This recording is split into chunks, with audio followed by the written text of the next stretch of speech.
Hello, I am back. So today, let me just shut this down. There we go. Today I'm talking about approaching galleries, and I want to extend this beyond galleries and talk about approaching companies and organizations too.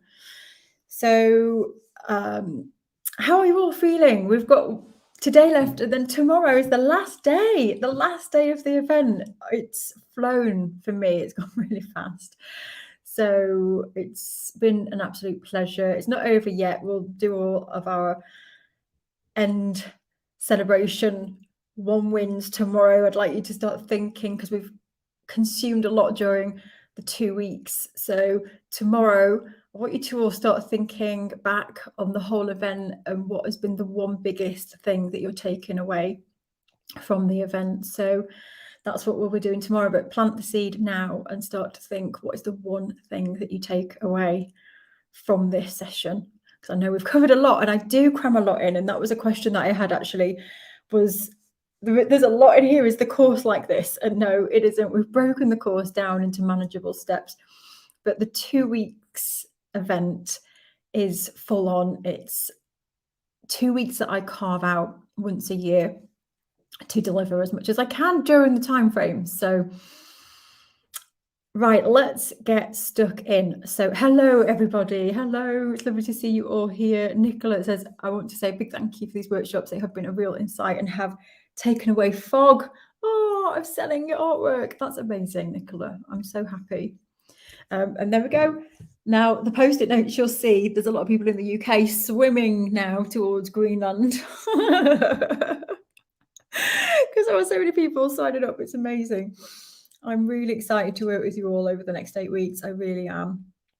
So let's talk about galleries and approaching people, because this is a big one that we're getting. It seems to be a bit of a mystery sometimes in how to approach people. So the one thing to remember with galleries, or with anybody actually, this can extend out to organizations as you go through the 7 keys and you start to think about your who, you might realize actually that it's not galleries and you don't need galleries, or galleries are just one part of the who, and actually there might be opportunity for you to collaborate with other people who have access to your people who are maybe not in the art world, who you could negotiate a deal with, and if they sell your work they get a commission. That people think that galleries are the only route, but actually there's opportunity to do this with lots of people and lots of different types of organizations. So keep an open mind, but let's talk in a nutshell about galleries, but extend this out to other people and organizations. So with everything, there's always differences between each gallery and gallery owner, because if you think, there is no one written rule for how a gallery works, and you might have a type of gallery who has opened up and they've never run a gallery before, and they've just put a name above the door and they're showing artwork and they're taking any kind of artwork because they don't know their who. This was me when I first started out. And so that's very different to a gallery over here who is more established, who understands their who, they understand their audience, they're very good at selling, they know exactly what they can sell, they have a client base, they have good footfall. So just bear in mind that there are always different types of galleries run by different people, run in different ways. And so that makes it even more confusing. But generally speaking, when we think about it this way, that it is all different and it is run by different people, and there might be different requirements from different galleries, what we have to do, and what you have to do, is you have to get to know that gallery. So if you live in a local area and there are 3 or 4 galleries, for example, They might all run very, very differently. They might even have different who in each gallery. One of them might be a high-end gallery that only sells between $500 and $3,000.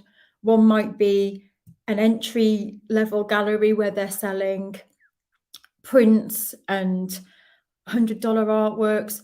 So as I said previously in yesterday's video, different places have different price points, and so do galleries. So that's the first thing to bear in mind, is you have to do your research and you have to have a look at the galleries and see what type of gallery they are. And remember that galleries are usually getting inundated with requests from people. So the best way to approach a gallery is to build a relationship up with them first, rather than just sending an email, sending your work. It's best to try and build a relationship. And you can do that really easily today because we've got social media, and you can share the gallery's posts and you can comment on their posts. You can find out who else is exhibiting or represented by the gallery. So you can do a lot of work beforehand to really get to know that gallery, sign up to their newsletter, go to an opening if they've got one, show support and understand the gallery. Because then when you go to approach them, it's time to lift the board.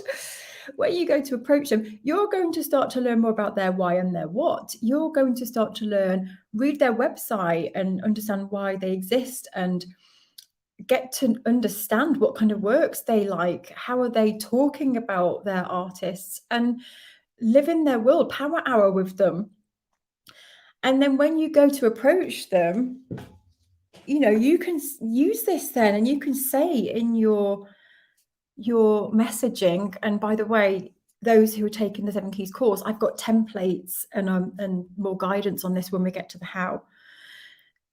Then you can share that, I've been, I saw so-and-so post, or I saw this that you put out. I really feel that we have a connection in terms of my work or my why. You don't have to say my why, but you could elaborate on my work is born from this place, and I feel that it would be really suited in your gallery. There's more of a effort to understand them and build that relationship first, and you can go and see them.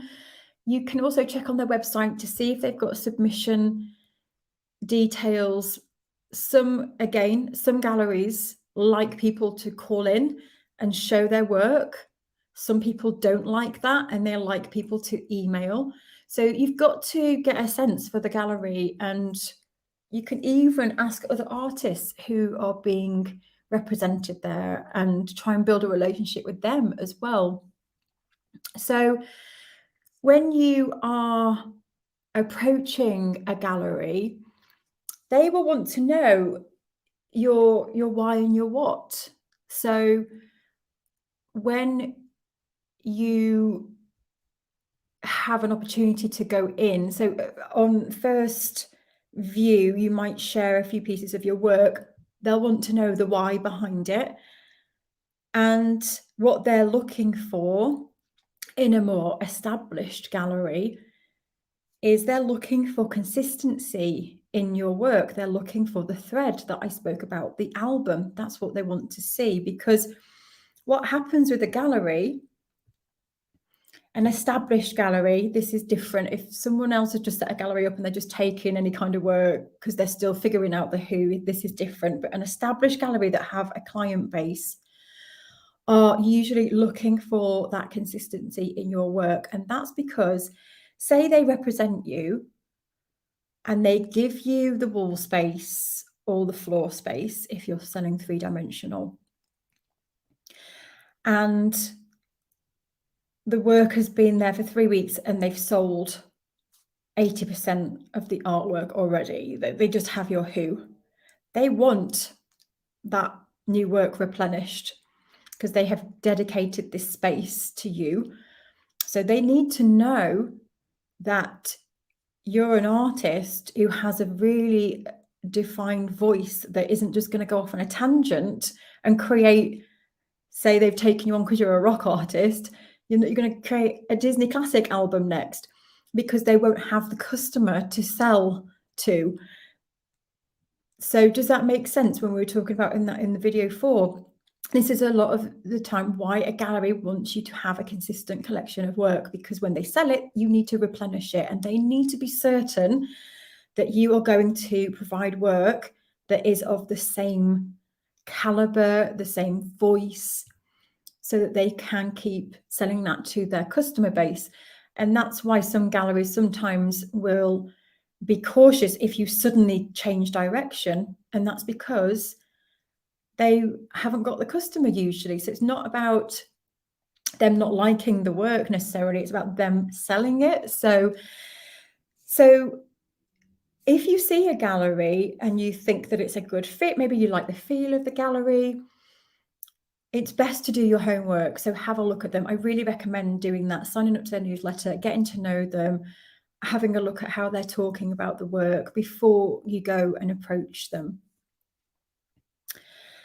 And don't be put off if the type of gallery doesn't have the type of work that you create. It's always worth, if there's some connection and there's some relationship between the why, or you have a really nice feel of the gallery, you really look up to the gallery, it's still worth getting to know the gallery, because sometimes galleries are looking to expand their customer base sometimes. So you might have a type of work that isn't featured, and they might take you on to see whether they can grow their customer base. If they believe in you and they connect with your work, they might take you on and say, okay, let's give it a go. They might invest in marketing and trial you for a certain period. So again, it goes back to building that relationship. And a good gallery, this is always worth bearing in mind, a good gallery will market you, they will promote you. And it's worth always checking these things in advance as well. A gallery usually takes 50% commission. And I know a lot of people think that that is really steep, but if a good gallery is selling your work and producing your marketing material and putting you on their website and talking about you and doing the selling and it's a lot of work what they do. It's a lot of work. And don't forget that they are promoting you within their gallery space and talking to customers, and they'll want to know your why and your what, because that's what sells. So a gallery will want to get to know you, talk about your story. They want to know about your process, why you do what you do, everything that we're going to teach you in the 7 Keys course, because that's how they sell the work. So check their price range as well, because every place has a different price range. Now, if you're in a situation where your work is priced very low compared to what the gallery is pricing at, it's still worth approaching them, but acknowledge that in your application to them or your introduction to them, because you're noting there that you know what you're talking about. You've noted that there's a price difference. I've noted that my work is a lot lower, but I'd love to talk about how we can make my work fit price-wise. I've seen artists do this before, where they've acknowledged that there's a price difference, and the gallery and the artist have actually sat and worked together on the pricing and how they can make it work for both, because it has to be working for both of you. So a good gallery will become your friend, they will take care of you and talk to you about how it can work for you and how you can adapt. So I know that a lot of artists have built good relationships with their galleries over time, and they've become mentors to them as well. So that's the way to see it as well, is the gallery being a relationship. Because if you can build trust with them, they'll become much more flexible too. So I know some people are scared of using galleries because they're worried then that they can't sell themselves. But if you build a relationship with a gallery and Sharon was talking about this when I interviewed her the other week, that she's very respectful of the galleries that represent her. And whenever she gets an inquiry in, she will ask, where did you hear about me? And if they say a gallery, she will point them back to the gallery and say, you need to go back to the gallery to purchase this work. And they go back and say, you know, Sharon said, we've got to come speak to you. And the gallery respects that because they were the ones that did the marketing. And if you have that relationship and respect, that mutual respect, then usually they'll be flexible with you selling your own pieces as well, which is the relationship that Sharon's built up really nicely with her gallery, where sometimes they'll have a zone where in a I don't know, a 20-mile radius, you can't exhibit in any other gallery. Or there might be some certain rules that they have. But with Sharon's now, she does have that rule. So she's in different galleries that are widespread. And in terms of selling herself, what she does is she creates very different artwork. So the artwork that she's put into the galleries are higher end, larger pieces. And the ones that she's selling herself are very, very different, smaller pieces, completely different themes, still her voice and identifiable as hers, but they're different. They're distinguishably different to what she has in the gallery. So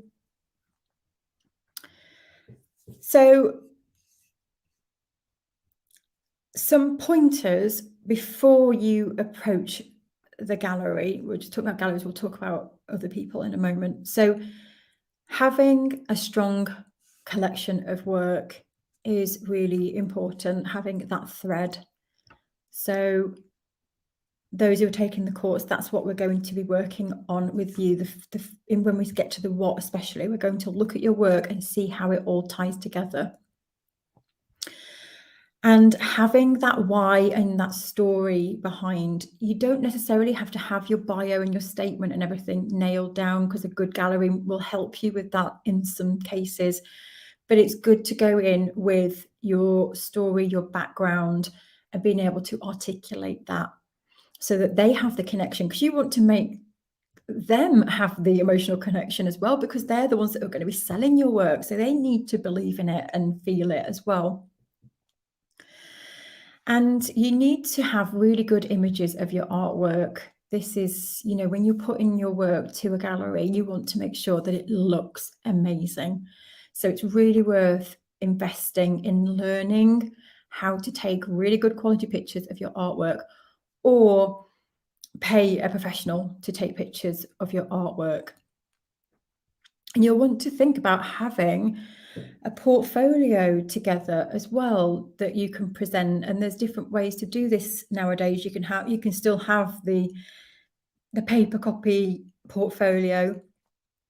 Most places now are digital, and you can actually find portfolio sites where you can outline, you can have it on your website, maybe a portfolio section.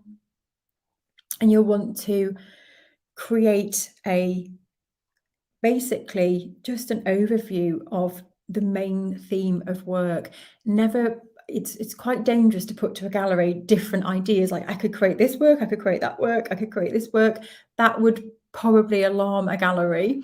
Not all, because at the beginning we said there's lots of different galleries. A more established gallery will want to know that you're kind of on the way with knowing that already. But there might be other galleries that are more flexible, that maybe will work with you and say, well, okay, let's try this together, because they're probably learning their 7 keys as well. So it's best to have your professional pictures, your why and your what, and a place where you can show your artwork, so that you can put a link into the email, or you can take something in to show. And it's also a good idea to just prepare how to talk about your work. And again, in the course, we talk about this, to speak about your work confidently, but also not to put pressure on yourself. If you get into a situation where you meet someone and you talk about your work, it's okay to say, I am really nervous right now. And it's okay to just be vulnerable and share that side of yourself. But what we're going to do inside the course, when we get to the how, is we are going to teach you how to create different, like an elevator pitch. So you say really in a few sentences what it is that you do as an artist. So you don't just say, I'm an artist. You kind of elaborate on what type of artist you are. So we're going to help you with this because it's a good idea to just have the words there ready. So when you're asked, they just roll out. And we've had so many people go through the 7 Keys course that have filled in the questions throughout the why, especially because we delve a bit deeper into the why. And I remember one of our it was Annika Lee. Annika Lee said, I had an exhibition and then somebody started to ask me about my work. She said, and it just all started pouring out of me. She said, and I did the questions a long time before that, and I didn't actually think that the questions had really done anything or helped me. She said, and I just started to talk about all my artwork. I came out with a story behind it. She said, it was all just there. So it's really interesting how sometimes as you're going through the course, you might think, oh, this isn't really answering any questions, but you're writing away thinking it doesn't make any sense. And then when you're put in the position where you need it, your brain just goes and brings it all out of you. So that's one thing to do, is to keep practicing that and, have confidence in what you're doing, and your passion needs to shine through, which is why digging into your why. Then when you go to a gallery, they want to see that you're passionate about your work, that you believe in your work. So all of the 7 Keys really does help to higher your chances of getting across to the gallery what this means and how they can translate that to their customers as well. Because if they can get more out of your why and sell more of your artwork, well, they'll love that. So it's a win-win, isn't it? So, okay, another thing to point here is rejection is inevitable. You do have to prepare yourself for the no. And you've got to get used to hearing the no. As hard as it is, it will happen. But you really do have to put yourself out there and get rejected, because there is no other way. It's a case of going out and speaking to people and putting your work and your 7 Keys to somebody, having the conversation. And usually a no is that they don't have your who. And quite often, if you can build a relationship, going back to Sharon, what she was saying the other day when we had that studio chat, she was rejected 3 years in a row from a gallery, but she'd built a relationship up with that gallery and kept going and still was rejected. But every time she went, she got feedback from the gallery about why she was rejected.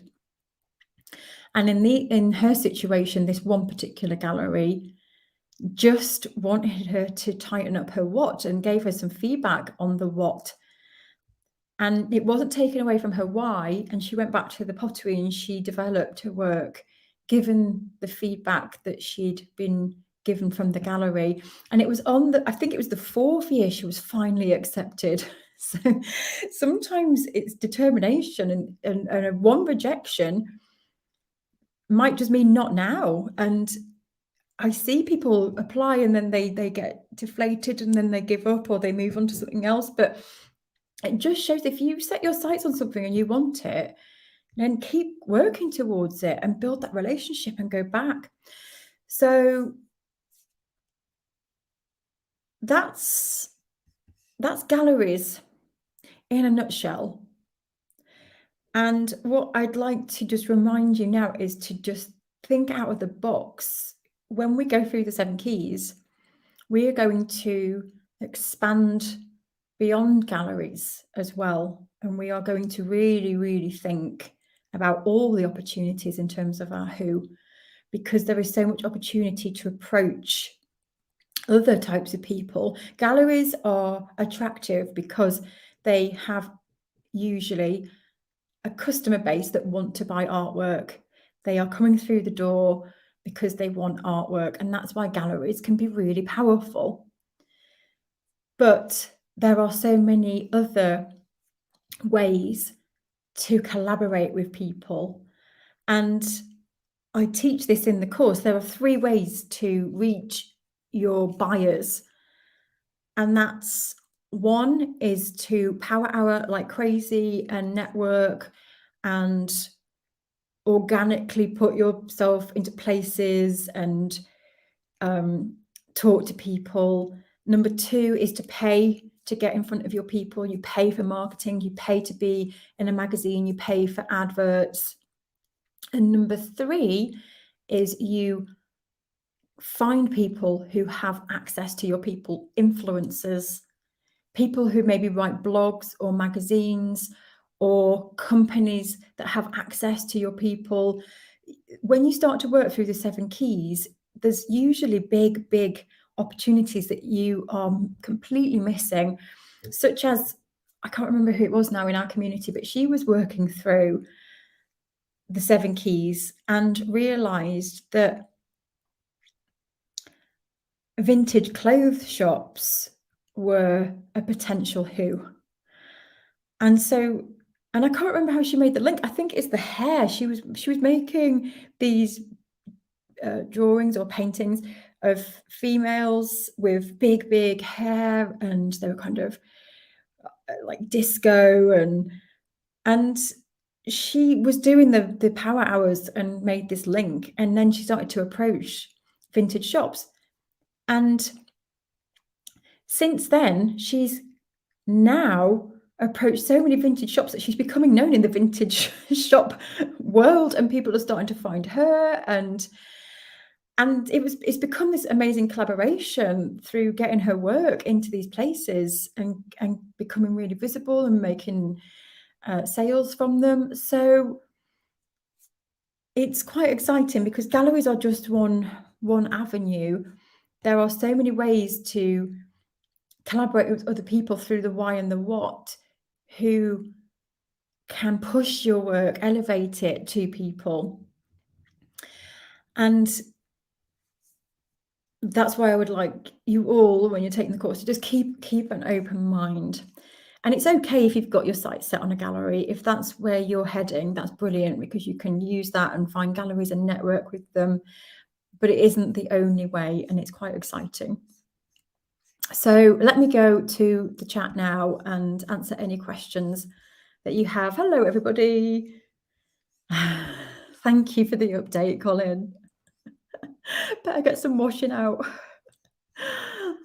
Oh gosh, that's so funny. You've just reminded me that I should probably get my washing out. Although all my washing's literally all over my bed right now, washed but not put away. Let me see.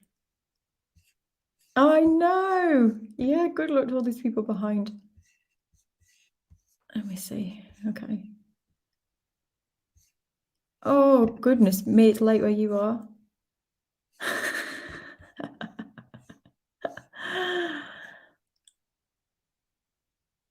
Okay, yeah, there are exceptions to every rule. Absolutely.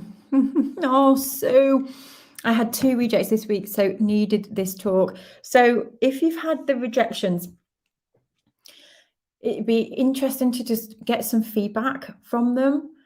And I saw somebody post in my group today actually saying that they had a rejection. But when they looked, oh no, it wasn't a rejection. They realized that they'd got all their work ready to put it into a place. Their work is priced at 250. I can't remember what country they're in, so I don't know what currency it is. When the event has started to be set up, all the work is 50, 60 dollars, pounds, or whatever. So her work now looks really expensive. This goes back to what I was talking about, that context is everything. Everywhere has price points. Now she's deflated, but what she's realized now is that that's not her place. She can't put work into those places. So although it's really hard and frustrating, it's almost like we have to have the knockbacks to learn where our work needs to go. We need to experience the challenges of all of this. It's the growing pains that are necessary for us to go, okay, this type of place is not where my people are. Right. So now I go back to the 7 keys and I need to ask the question, where is the place? What is it that I'm putting out there? And so, yeah, going back to the 7 keys all the time to keep digging into why. And it might be that they just don't have your who. Are galleries only interested in established artists? So it goes back to, and I see that you asked this right at the beginning, so I've probably answered it for you now, Cheryl. But yeah, it goes back to every gallery is different. So some that have just opened probably don't even care whether you're established or not. They just want to fill their walls and they're trying it out. They don't know who their customers are yet, and they want to get a nice group of artists together. And some established galleries will want established artists because of what I said. If they sell all your work, they want to know that you are going to replenish, that you have a voice, that you are confident about, that you can, that maybe you just created this collection and you can't create it again because it was a one-off. They want to know that you can keep providing the same kind of artwork. Let's see. Hi, Rebecca. What would you say about an online gallery, locally based, that shows lots of different artists' work and you pay a subscription and commission on work sold? It just depends on who their customers are. So that's what I would check. I would look at their website and ask them and say, who is your target market? Who are the people buying the artwork on this site? And you could even go and check the other artists that are being exhibited there. Ask them, are you selling? Are you making any sales on this website? And it's best to go back and ask the site themselves, because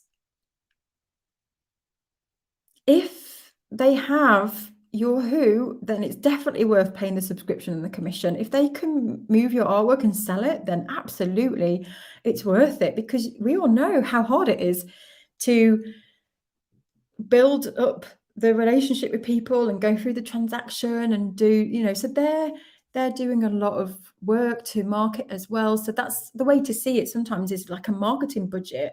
So you're pushing it to them for them to market you, but you want to ask what they're doing to market first. And I would do a little bit of digging, Rebecca.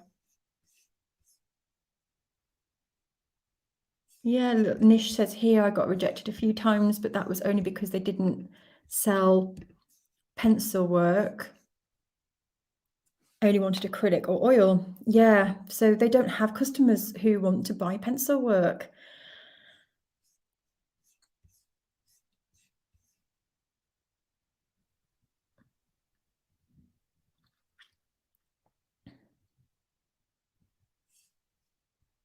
Yeah, well, it's a good point, David. And I think sometimes it's to cover their own backs, because if they can't sell, then they've covered their admin costs. So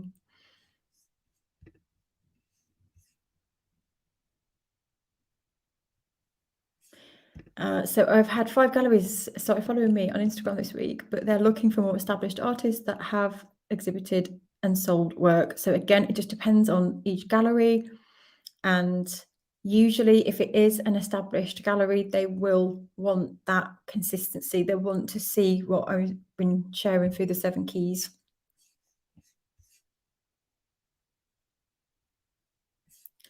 One gallery shop said they were full.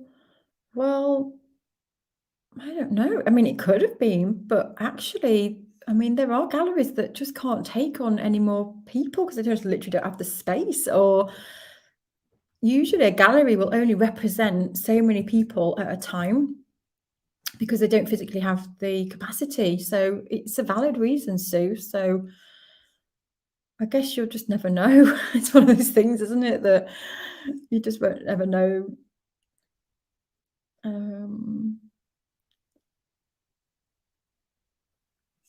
Hi, Chantel. Chantel's got some advice here. So, get involved in local art communities. I've started applying part-time roles at galleries and landed a part-time job of gallery manager. Amazing. Congratulations. It's taught me so much, given me loads of great opportunities. I have 4 exhibitions coming up, 2 magazine features. Wow, you just got to give me goosebumps. There is a world out there. Exactly, there is. You need to go out and attract it. Absolutely, using the 7 keys.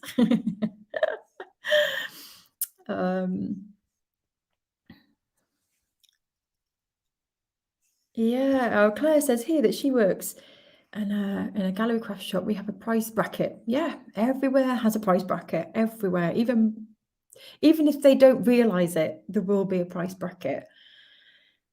You know, car boot sales have a price bracket. They don't intend to.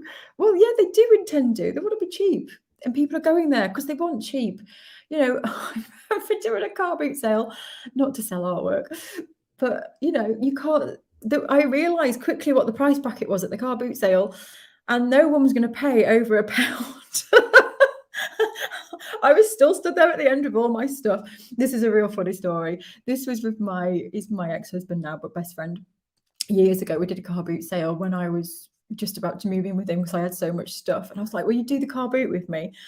And I had all these clothes and stuff. I just had so much stuff. And he's like, I might as well bring some stuff and try and sell some at the same time as I'm helping you. And I was like, okay. So we were there, and at the end, he'd sold all of his stuff, and I was still left with everything of mine. I couldn't even give it away in the end. I was like literally just slashing the prices, going, have it for a penny, just take it. No one wanted it. So anyway, going back to the point that, you know, I quickly realized the price bracket there was very low. So yeah, everything has a price range. And when you start to notice it, you'll start to see it everywhere. You'll start to notice it when you go into a gallery. If you start to look at the price points, you'll see the range. There'll be entry price, a price point, and a ceiling. Yeah. Sometimes they might throw a big one in there. It's never going to sell, but it's to make all the other works look more affordable. It's that price perception. Okay, so hey, Tamarin, hello. So thank you for addressing this topic. I was in a gallery the other day and the curator was so genuinely interested and stumbled over myself completely. Bless your heart. So unexpected. How does one build a portfolio? Prints? Is it a series? Is it actual pieces? So many questions. So yes, it's a big topic. And so that's what we teach inside the 7 Keys course because it's just too hard to answer. We have a whole course inside the 7 Keys, which is how to build a collection. And I'm sharing examples from other artists. So in terms of quick advice, if you're not taking the course, it goes back to the free workshops and thinking, what is your album? You know, what is your album? That's what, and then using the 7 Keys, Tamarin, to really start to, when someone asks you, that you confidently explain. So yeah, but you know, now you know where you've got to work now on speaking about your work and building the collection. So it's all good. It's all good. And we've all been there as well.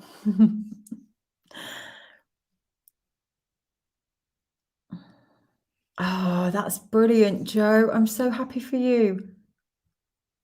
So happy for you. I talked about this yesterday. If you're a slow worker, there's lots of things that you can do. You can make smaller pieces, you can make prints. It depends what type of medium you're using. There's lots of things that you can do.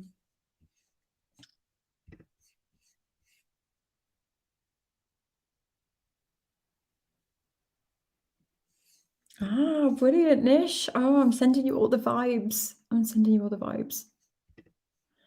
Hey, Susie. So, what would you say to a co-op type gallery creative space with other local creators? It's always been in my head. We all share a day in the space. I hate selling my own work, but other people's are not so bad. That's where it can be really useful. I've done co-op type exhibitions before. And what I would say with the co-op type, again, it just really depends on the area that you are putting the work in. And is the who there? Because I've run co-op type galleries before, and some of the artworks on reflection now, because I didn't, the 7 Keys wasn't born back when I did all of this. on reflection now, we were stumped sometimes why some works sold and some completely didn't. And we went to some places and there was just no sales at all. And now I understand it all. It's because one of the places there was just literally thousands of people in this building. They just none of them was interested in art. It just weren't. And we did everything to try and get people in that place. And then in terms of the other spaces, some people's artwork completely flew and others didn't, and they didn't sell anything. And it can be really deflating, but it just wasn't their place. And so, yeah, it's just to be mindful of that. If everyone goes into it knowing that it's a test and it might not be my who, because the worst thing is to come out of those situations where most of the group sold and one just didn't, and then they feel that they're on the wrong path and they question their whole life. And so it's just prepping everyone to be mindful, if you're not clear of the who, that okay, this might not be right, but let's test it out, and it's a test. So it can be helpful, and I think sharing that, and I think it can be a great experience. Sometimes it's great to do these things. I did them at the beginning and I don't regret any of them. They were great fun, they were great experiences. I learned a lot from every single gallery exhibition that I held. It was always nice to meet people as well. So to me now, looking back, a lot of them didn't make money, but I look at it now at the experience that I gained, and I learned so much. So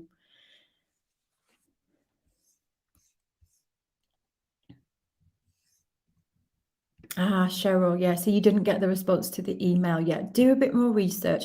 And Cheryl, it's easy to make this mistake. This is why I do this session, because we also forget as well that people are inundated today. I mean, I don't know about you, but my email, especially if you're on my email list right now, because you're receiving an email every day, and we are bombarded, aren't we? And quite often I will have an email under my inbox and I might be doing something, or I'm on the move and I see it and then I go, oh, and then I go and do something else. And it can be a long time when I go, oh gosh, there's that email I didn't ever reply. And what I usually do then, this isn't for our customers and people that sign up for the course, by the way, because this is the reason we have a support email. So this doesn't happen, and the support emails get answered within 48 hours. But for me and my personal situation, what I tend to do then, and I've done this before with an artist who gave me a quote, and they sent me a quote, and I'm busy. And so they sent me the quote, and I was like, oh, fantastic. And then the email got lost in a sea of emails, and I was trying to find the email again and I couldn't find it. So then I was like, oh, well, they'll email me back. And they didn't. And I'm sat there waiting for them to email me back so I could buy the artwork, and they never followed up. So they were probably sitting on the other side thinking, oh, she's busy. I don't want to send her another email because she might get annoyed. But actually, I was sitting waiting so I could actually get my credit card out and buy it. So this is a reminder to everybody to always follow up as well if you haven't heard back. Just a courtesy message to say, I sent you an email. I appreciate that you're probably very busy, but emails do get lost. So I just wanted to check that you got it and that, that I got to you. If I don't hear back, no problem, but I would love to, or something like that. Always follow up with people. Always, always, always. So you just never know sometimes.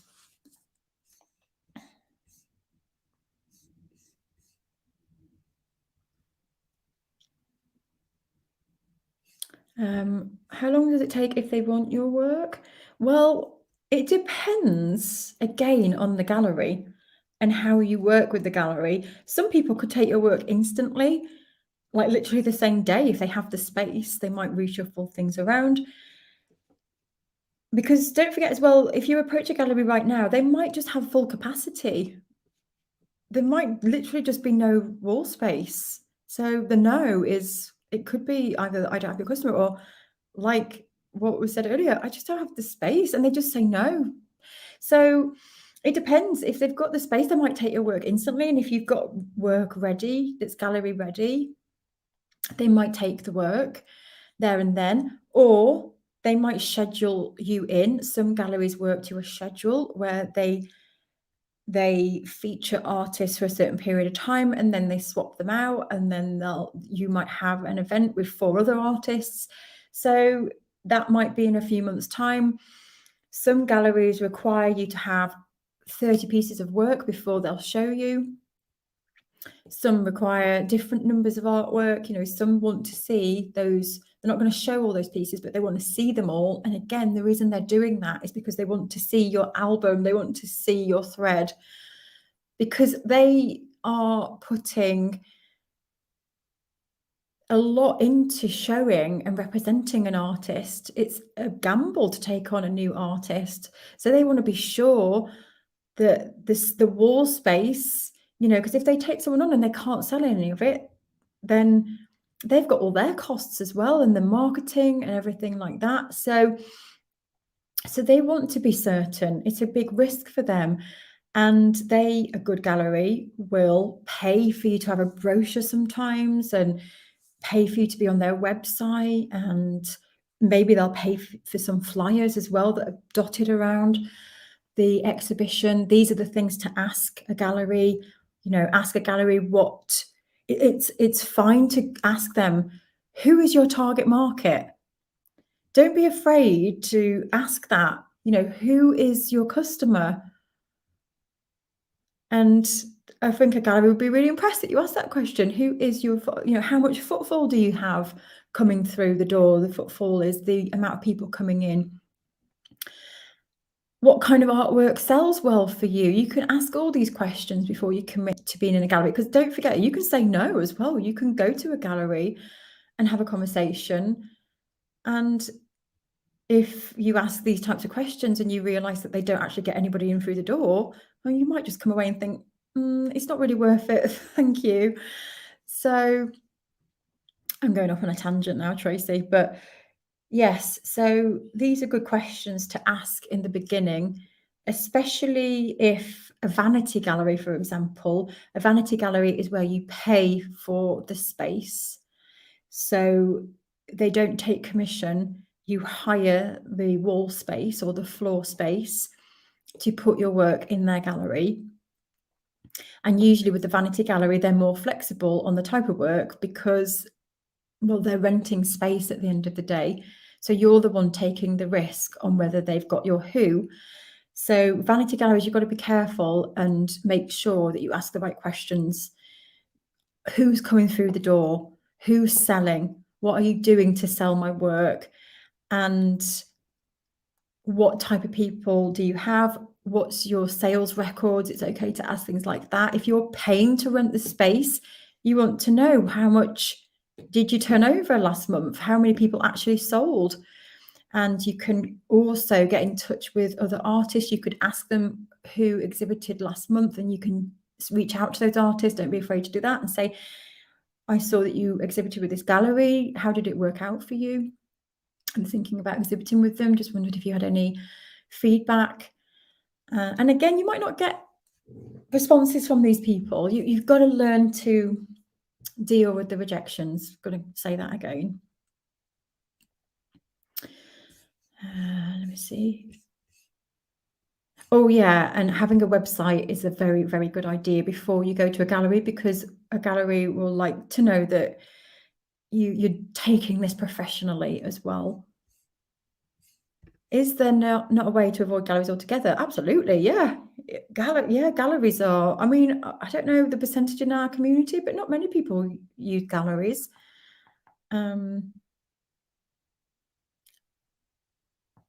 Oh, there's lots of galleries that actually promote, yeah. The people in our community that are represented by galleries have a real good relationship with galleries, and they're doing a lot to serve them and sell their work. But absolutely, you do not use the 7 keys to, you don't have to take galleries at all. It goes back to what I said earlier, which I know you asked this before I said it, so I might have answered your question since then, but it goes back to the 3 ways of getting in front of your people. and galleries does not have to be one of them.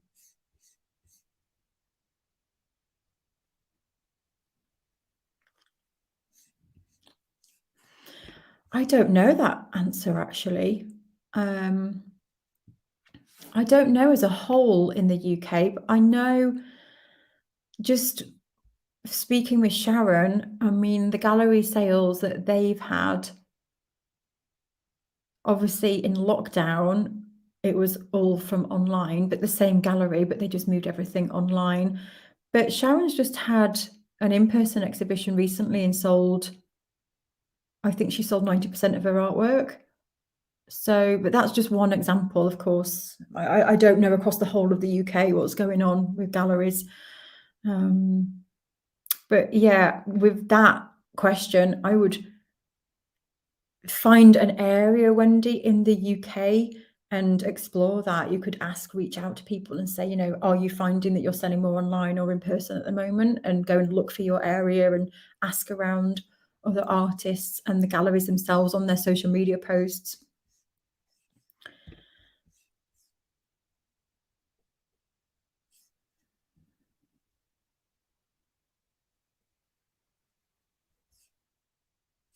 Let me see. Let me see. Let me just take a drink whilst I'm looking.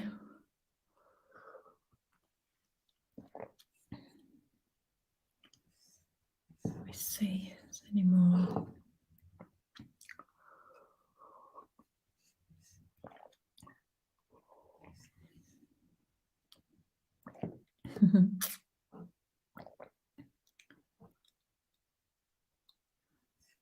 um,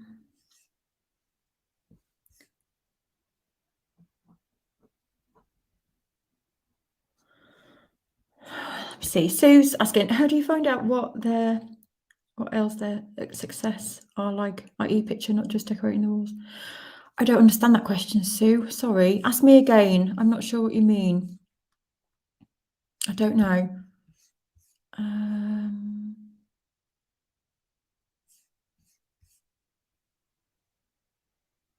Okay. Hello, Joanna. So if you are in a gallery and their price includes 50%, but you're also selling works on your own website, should the price be the same? It should be the same. Yeah, you add 50% to the price of your pieces you sell. Yeah, it does, because you don't want to underprice the gallery. The price of your artwork is the price. Yeah.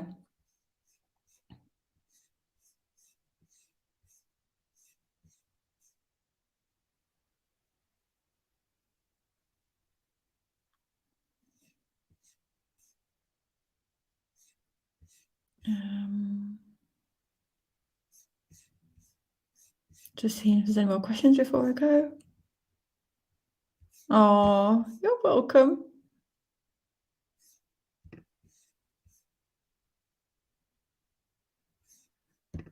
Jane, if you have your work in a gallery, should you also have it on your gallery website? Sorry, your website as well, but then point people in the direction of the gallery. Yeah, you can do that. Yeah, you can list your artworks and then you put a button. I know there's a lot of people that do this that then links them to the gallery. Yeah. And if you did that, a gallery would be really, really, respectful of that. And then you can then, you also put artworks that are different, that the way to buy those is direct through your website. Yeah.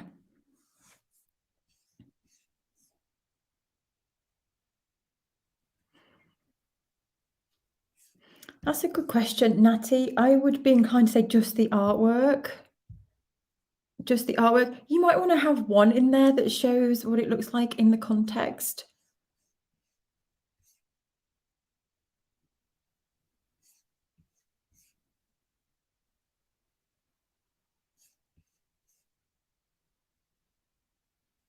Oh, Sue, there's just one way to find out, and that's to just do it. It's scary. It is really scary.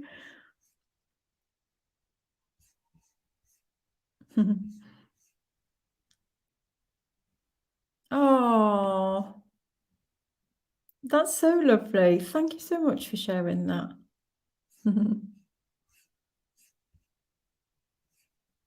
How do you know what type of artist you are? I think it comes from learning the seven keys, being able to understand your why and articulate your why and your what. The what is the output of your work, it's the voice. And when you can articulate those two things, that's the type of artist that you are. And it's not necessarily about a particular style, it's about your your voice because art is a language, and what we are all doing is learning our own unique language through formal elements that create art. The formal elements are form and tone and contrast and color, and we use those elements to develop our own language. And so when we start to understand that, which is born from the why and the what, then that's when we know what type of artist we are. And it comes from that, not necessarily being an abstract artist or, it's so much deeper than that.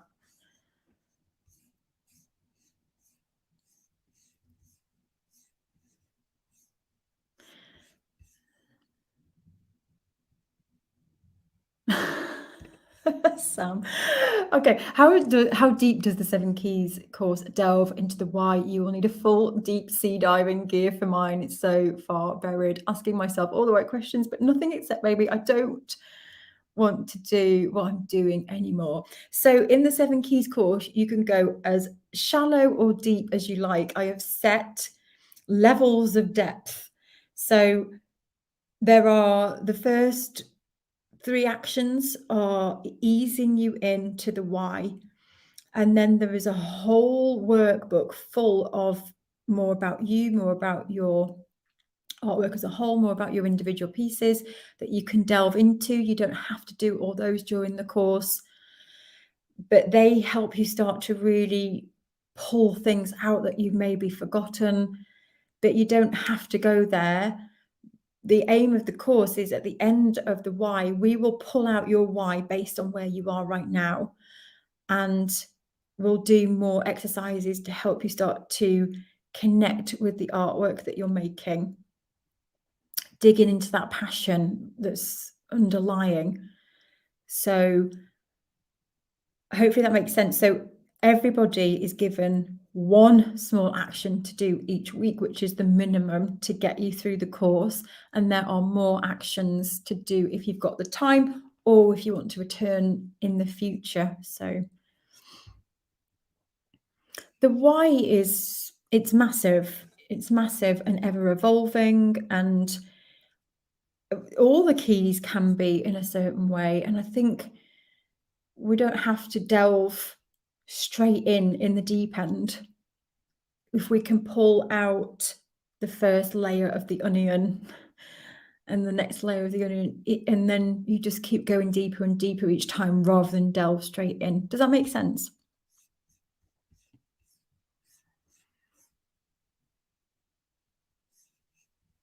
Absolutely, Miranda. Yes. Oh my gosh, Sue, that's amazing. I can't remember who it was. Was it the KFC man who was rejected 200 times before the recipe was accepted or something?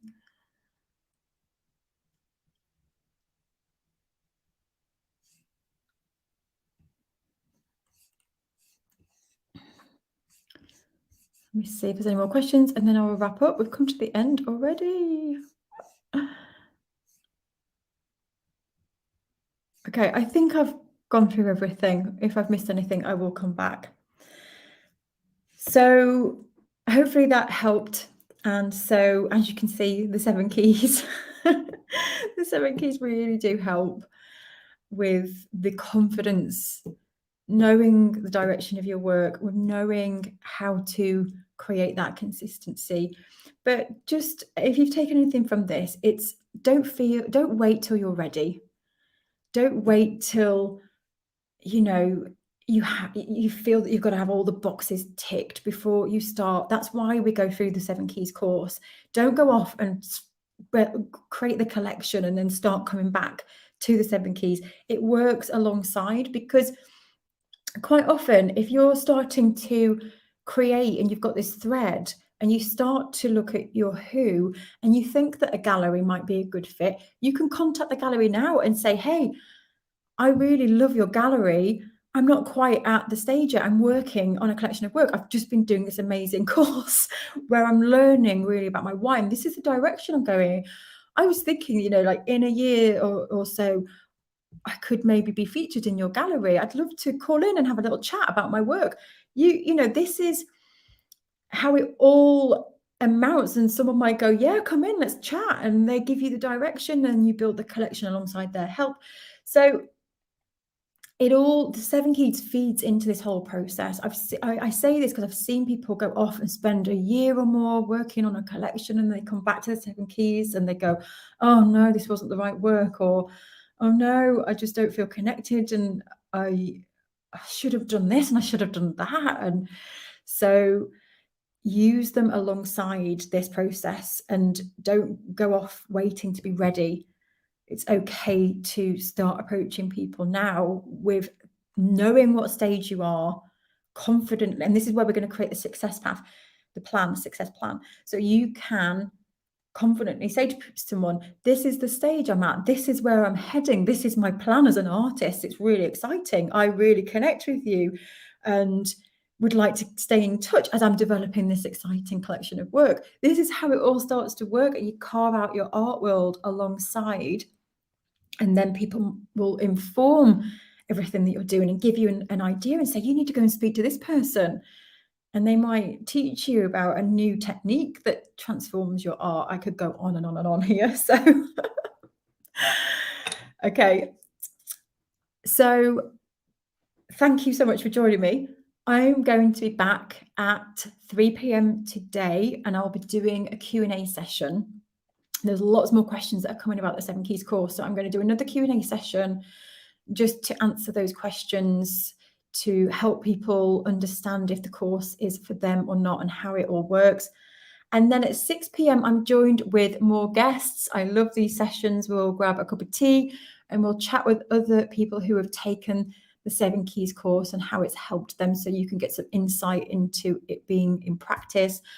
And then tomorrow is the last day of the event. If you're taking the course, you will have access to everything. It all gets bundled up in there. So yes, this has flown. Wow, what an amazing couple of weeks it's been. So thank you for joining me. If you're watching the replay, please do ask questions. Remember that everything comes down tomorrow. So get in that event page and download if you haven't done already. And I'll see you later. Take care. Bye-bye.